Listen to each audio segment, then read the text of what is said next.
Donald Trump has kicked Kenya where it hurts the most, and President Ruto is the one forced to absorb the blow on behalf of the country.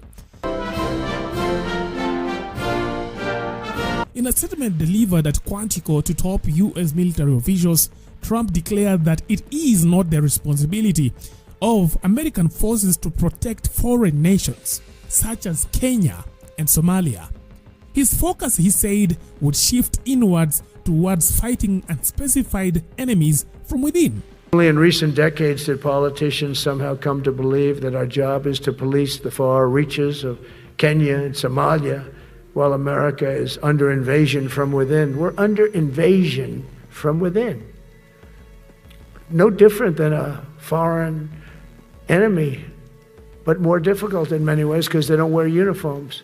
At least when they're wearing a uniform, you can take them out. These people don't have uniforms. But we are under invasion from within. We're stopping it very quickly. After spending trillions of dollars defending the borders of foreign countries, with your help, we're defending the borders of our country from now on.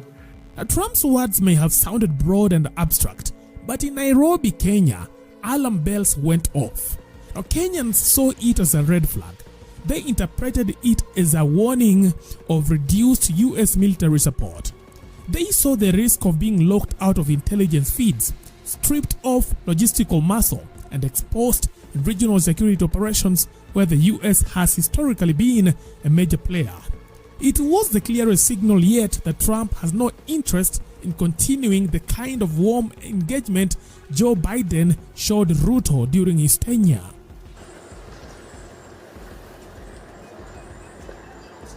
Now, the timing couldn't sting more. Just days earlier, Ruto publicly criticized the U.S. for its half-hearted support of Kenya's police-led multinational security support mission in Haiti. Ruto accused Washington of failing to deliver adequate logistical backing. He cited the use of broken-down second-hand American vehicles, the lack of critical support, and the death of a Kenya police officer towing one of those vehicles in Port-au-Prince as symptoms of a larger problem. I must commend the United States. They did make available logistics, vehicles, but unfortunately most of the vehicles were second-hand vehicles, and therefore they broke down a lot many times. And in fact, it put our personnel in great danger when they broke down in very dangerous places. But at least they stepped up. We didn't, however, get any useful support from any other quarter.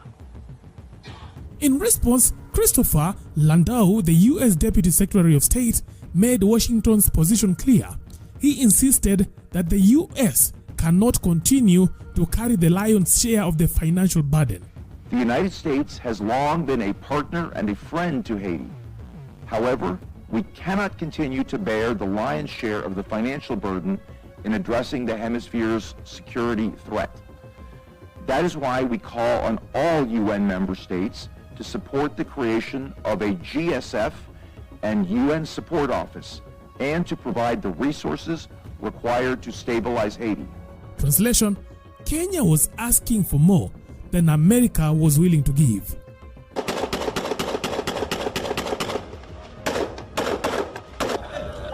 Then came the uppercut. The UN Security Council passed a new resolution, backed by the US, authorizing the creation of a new militarized force, the Gang Suppression Force, GSF. Now, this new outfit, packed with police, soldiers, and civilians, gets a 12-month mandate to tame Haiti's gangland chaos. And the sad news is, Kenya's led officers will no longer be in charge. The Kenya police officers deployed to Haiti will remain on the ground, but their role is being downgraded. For a country that has been a U.S. darling, basking in Biden's 2024 designation as a major non-NATO ally with over $90 million in aid since independence, this feels like a demotion wrapped in a participation trophy. Requested by Haiti, this new force would consist of more than 5,500 personnel, more than 5 times the size of the current MSS mission, and would operate under a mandate authorized by Chapter 7 of the UN Charter.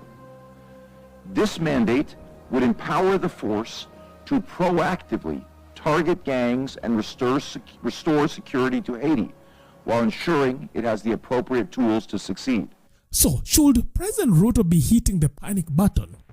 You see, for decades, the US has been the geopolitical sugar daddy, pumping over $90 million in economic assistance and crucial military aid into Kenya, culminating in the Biden administration major non-NATO ally status. Now, this was Kenya's golden ticket for easy access to US military tech and a loud signal of a strategic partnership. However, Trump's America First shift, which puts US borders and domestic issues first, would choke off funding for key Kenyan security operations.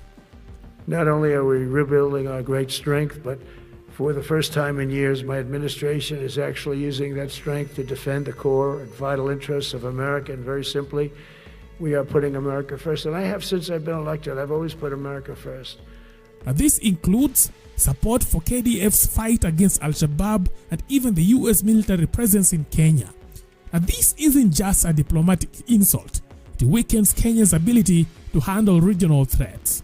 Now, the momentum from Ruto's 2024 state visit with Biden, which promised stronger trade and security ties, is now hitting a wall.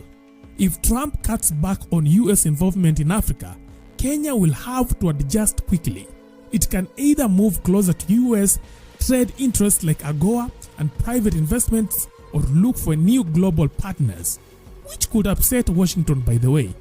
Neither option is smooth for Ruto.